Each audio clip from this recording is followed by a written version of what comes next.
Before we jump into today's podcast, we wanted to tell you about a fundraising event that RocketPWR are taking part in.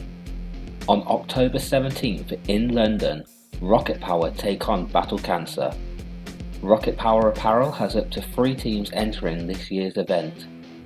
Battle Cancer is a fundraising campaign that brings the world together through fitness to speed up the progress in life-saving cancer research. Cancer is the second leading cause to death globally. It accounts for 1 in 6 deaths around the world. Each member of the RocketPWR team has been affected by cancer in some way, shape or form. We are asking you to help us reach our desired goal by donating what you can. Our goal is £3,500. That seems a lot, but let me put that into perspective for you.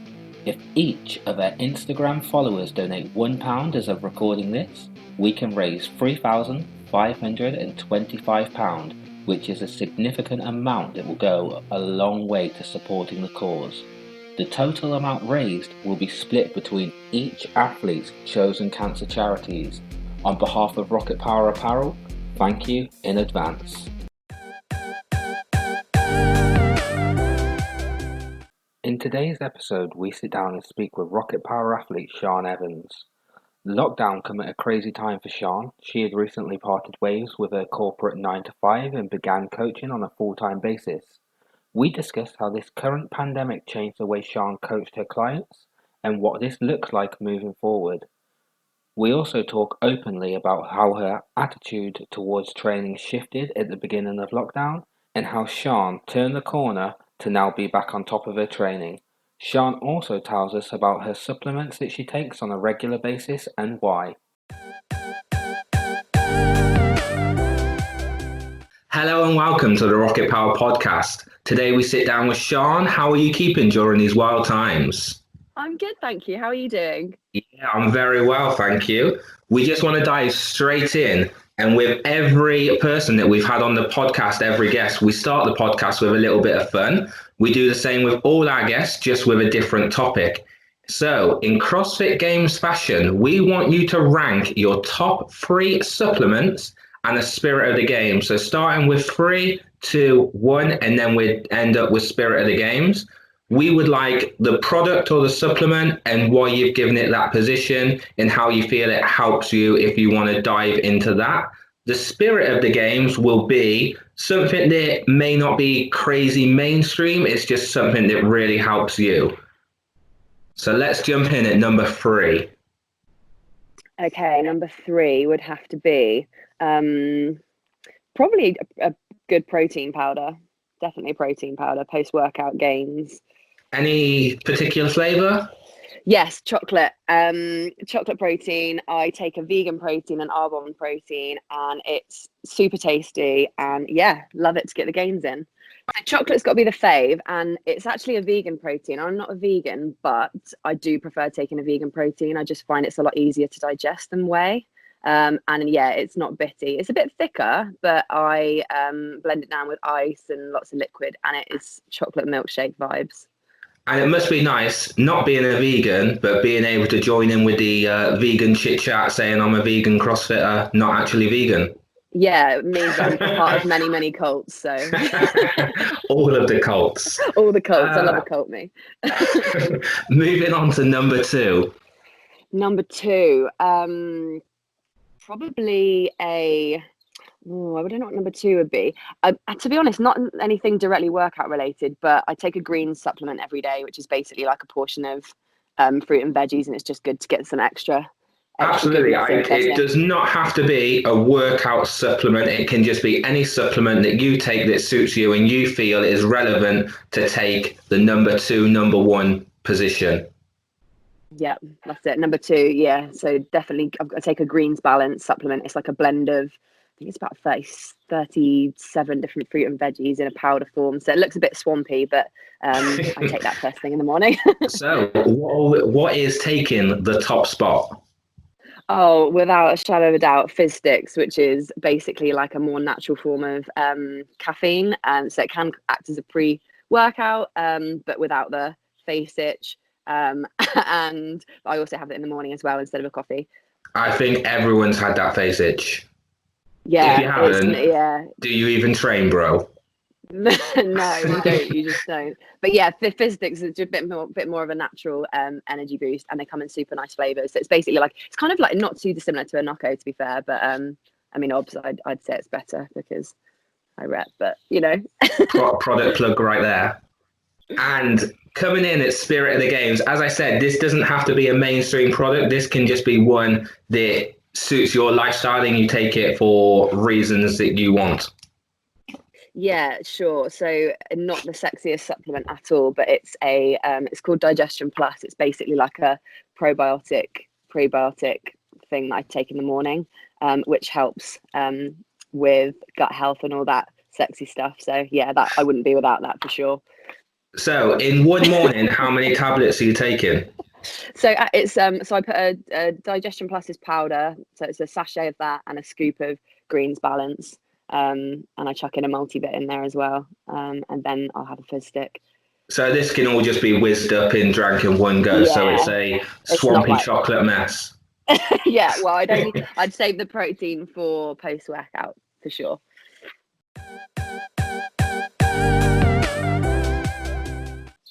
The lockdown come at a bit of a crazy time for yourself. You had left your corporate 9 to 5 and you had began coaching at the affiliate that you train at.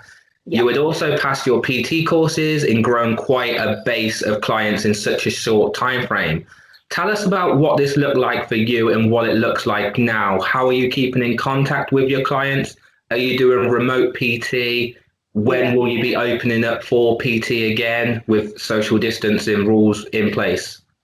Yeah, so it was crazy timing to be fair. So I left my corporate job in September last year, went straight into doing my PT qualification, got qualified. So as of November, I was PTing. So yeah, not that too. Lockdown came not too far in my PT journey really. So yeah, I mean, at first it was a bit nuts. Obviously, everyone was just kind of figuring out. I kept a few clients doing online workouts and just really serviced them as best I could because not everyone has had kit. But those that have had kit, it's obviously been a lot easier to PT online. And then, so yeah, really just making sure I'm checking in with people and making sure they've got as much support as they need. And then recently, obviously with the latest government guidelines, we are now able to do one-on-one sessions as long as social distancing guidance is followed. So yeah, I opened up for biz in my back garden home gym yesterday, which is really, really exciting. Congratulations. How do you find social distancing PT to a regular PT where you don't get to hug your clients, your fist bump, you don't get to put them in the correct position with your hands?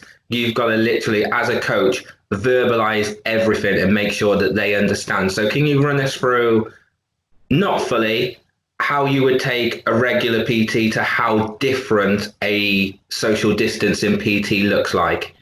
Yeah, sure. I think it takes a lot more planning and prepping because like you said, you have to verbalize it a lot more. So it's just kind of making sure you're getting people in the right kind of positions without, like you said, physically putting them there. And it's really hard because for a lot of people, that can be so hard. Like you can tell them over and over and show them, but they literally cannot do it without physical contact. Yeah, it is hard. So lots of communication, and it's also hard because I'm quite close to a lot of my clients as well. So I mean, I'm naturally quite a hugger and a touchy-feely person anyway. So yeah, it's really hard. So yeah, lots of communication, making sure they kind of know what's what, and just talking them through everything. And also, I always find, I do this anyway with my sessions, but I always run the client through everything we're doing first. So everyone's kind of aware of what's coming next, and obviously that's like especially important at the moment now. Yeah, I'm lucky I've got my back garden, so there's quite a lot of space to. Can you tell the listeners about the snazzy new squat rack that you've got? Yeah, so you might be able to pick them up on eBay at the moment. I know it's quite hard to get squat racks, but basically Borough of Poole. Bins. I've got the green bin from 2016, that's the 2016 range, and the non-recyclable waste only bin. So yeah, cheers Poole Council. And if people are listening and they've got a environment bin, one of those little brown ones, is there much they can do with those? Or would I you mean, advise no box step-ups on those? I was going to say I probably would be hesitant to be rebounding off that unless you're unless you weigh not a lot at all. But yeah, no rebounding on that. I wouldn't say, not a step up.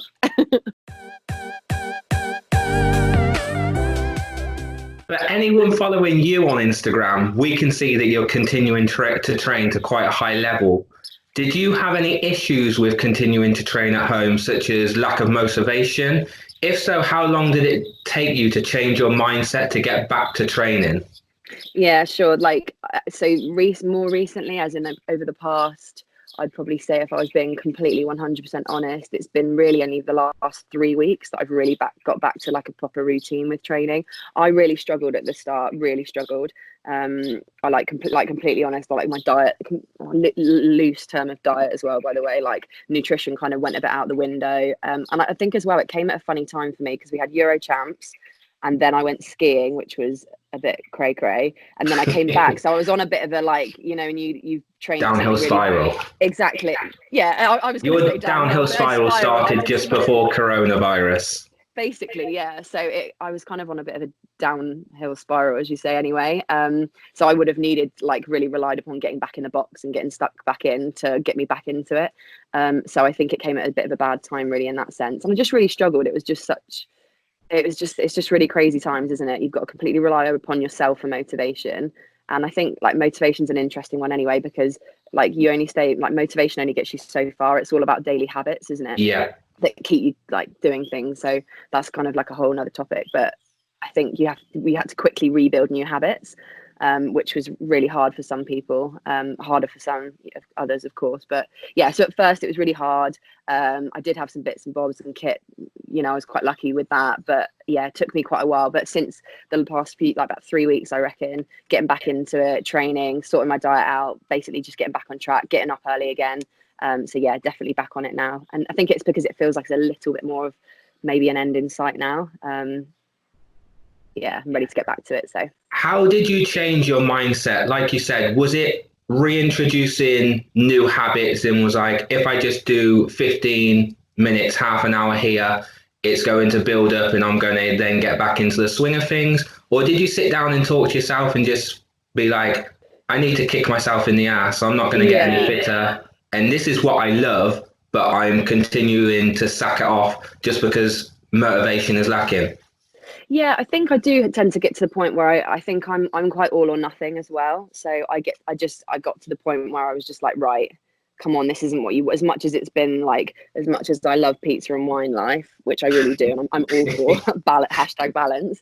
But I was just like, look, I don't feel good. Like, train as much as that does make me happy. Like when I'm training, when I'm on it, when I'm making gains and progressing, like it makes me so happy. So I did have a bit of a talking to myself, and nutrition is huge. Like if you start correcting a few of those habits, like, you know, you do start feeling better, and it's just much easier to get back into training because it's not such a slog when when you're trying to push yourself to do things when you're feeling crap because you're eating crap. It doesn't feel good, so you're reluctant to do more. So definitely a switch with nutrition helps, I think.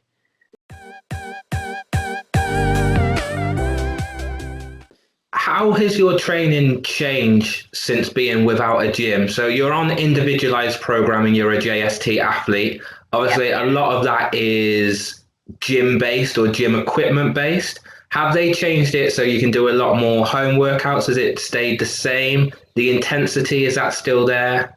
Yeah. Do you know what? Plug for JST as well. They've been absolutely amazing. They've basically, for every program that they release every day for us, there's always a home workout version. So they've incredible. it's been really, really good. So even people with like nothing, like no kit or bare minimum kit. So that's been really good. So we've been able to adapt. And we've been putting a lot of stuff out with CrossFit Pool as well, like daily workouts and like Zoom classes and stuff. So we've kind of managed to maintain a bit of that community spirit side, which is obviously what everyone's been lacking since the boxes have been closed. So that's helped. So yeah, I've not been short for like ideas of training. It's been more down to application of program and me, really. How often were you training when you were at Pool? 5 times a week. Yeah, rest on Thursday and Sunday, so 5 days. And it's that quite was a probably meaty like session. 90 minutes to 2 hour sessions. Yeah. Yeah, And would you definitely. say that now that you're training at home, are your sessions just as long, or do you cut them shorter? The actual work itself is, I mean, it's getting back up to where it was, but definitely shorter. But I am an absolute, I faff. I'm like queen of faff. And so, so now I'm just like, definitely like, I procrastinate quite a lot. And especially when the sun's out, you stop, you check your phone. And like as well, where like before I might have so many clients at certain times, I'd be forced to do that slot in the morning. But now where you do have that bit more time, you just become more unproductive. I think the more time that you have, the more unproductive you are. So I kind of eke it out a bit longer. But yeah, the actual work I'm doing is definitely not as long and you cherry pick a bit more because I haven't got my training buds with me. So And I was going to bring up the weather because every photo or every video you upload onto IG, you look like a golden goddess just bouncing up and down or throwing weights around. The sunshine is absolutely incredible for training for people in the garden at the moment. So for absolutely. people, when it rains or when it's cold, for people without a garage at home, they're kind of screwed unless they want to do it in their lounge. And it is literally burpees, air squats. But I think we're 8 or more weeks in. Burpees, air squats, press ups are getting very repetitive now.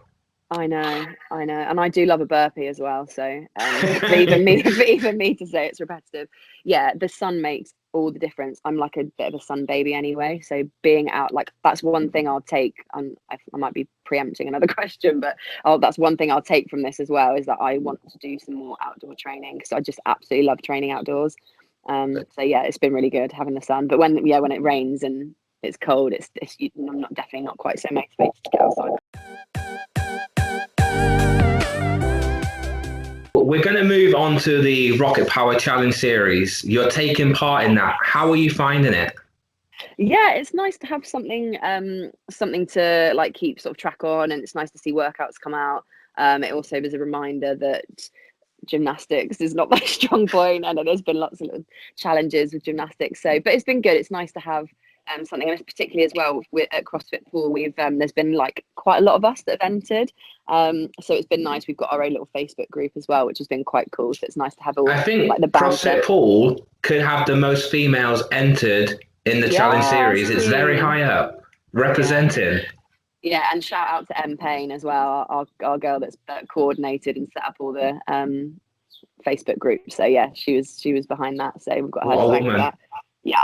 For anyone not following the challenge series, we recently had a workout that we named Twisted Murph. 1 mile run, 100 burpees, your favorite, 200 press ups, 300 air squats, followed by the final 1 mile run. How did you find that if you like burpees so much? Help. That was the only word that I'll say. Do you know what so I only did Murph for the first time last year, so I was quite fresh in my mind of how painful it was. Yeah. I was grateful to obviously be doing it. I don't have a weighted vest or anything. Not that was programmed, but so I was grateful to be doing burpees instead of pull-ups. So that bit was good. But the first run wasn't too bad either. And I don't like running at all.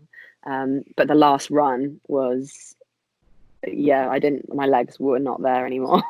Just going completely off topic, I know that the listeners won't be able to see, but when you leant forward then, the sunshine on your tricep looked insane. Yeah, I've been working on my arms, bro. So what has been your favorite challenge so far within the series? Oh God, that's testing me, isn't it? Hey, have you done that air squat lunge? Not as of yet. No. Well, that one burns very much so. I quite enjoyed the shoulder tap thing because that I've never tried them before. So that was cool to learn how to do them and figure out that was something that I could do. Apparently, yeah, that was cool. I enjoyed that. Wow, it's very cool to see people posting all their stories, because we had someone who got a 3-second handstand yesterday, and although it wasn't long for them, that was such a great achievement. So being able to put these challenges on, just seeing people PB and do stuff that they wouldn't normally do. You normally expect people to PB and whatnot in a gym environment, but actually we're helping people do that, and it's just so cool as Rocket Power to push people a little bit more at home than that they probably want to do or that they would have done on their own.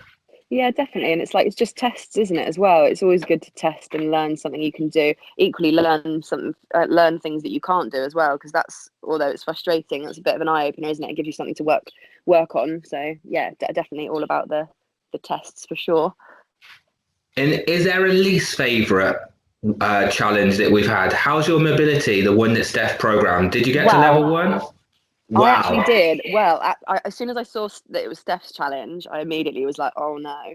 But that's the only part of mobility that, like, I'm not too bad with. So I did manage to get, I managed to do the paper flat. Yeah. But had it have been a shoulder mobility, then I would have been out, because my shoulders are a bit wooden. So. Being a RocketPWR athlete, we have given you guys the option to program a challenge for everyone taking part. Can they expect a challenge from yourself? If so, we understand that it will not be shoulder mobility. Absolutely not. Yeah, I mean, let's go for it. I mean, I'm hesitant because there's so many CrossFit pool guys, and I want to stay friends with all our lovely members. So I must admit, I am shying away somewhat. But no, I'd absolutely program something for sure. We ask all our RocketPWR athletes this question, and also our ambassadors that we've had on the podcast. Being a RocketPWR athlete, how is it? Is it what you expected it to be? Oh, it's everything and more. Like, you guys are awesome. So I've absolutely loved the support, and like meeting you guys properly at Euro Champs and having you there supporting and cheering me on. And obviously the GARMs are all top notch. So yeah, very, very happy. Well, it is really cool to be able, we chat quite a lot, you and I, as I do with other athletes, but being able to get out and actually come and support you guys is something that Em and I really enjoy doing as well. No, it was lovely. It was really nice. It was, it was a really nice experience at Euro. So fully grateful.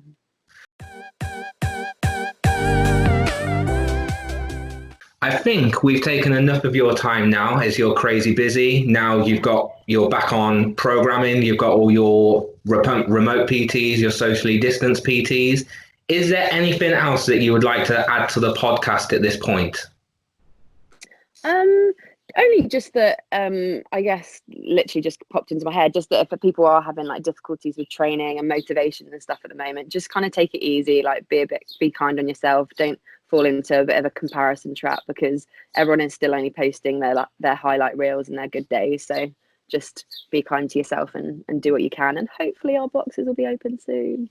Well, you're very real on Insta, and you're quite motivating. You post a lot of stories. So what I will do, I'll put your Instagram in the show notes of the podcast and also the description on YouTube, etc. So if people are listening to this, they can come to you and actually see that people are struggling as well. Because although you post a photo, you are very real in the comment section in your caption of that. So we will definitely put your Instagram there so people can head over to your channel and follow. Amazing. Thank you. You're most welcome. Thank you for your time, and thank you for playing with us on this podcast, and we shall catch you soon. Thank you for having me. You're most welcome. Enjoy the rest of your day. Thank you. Catch you on the flip side. Bye.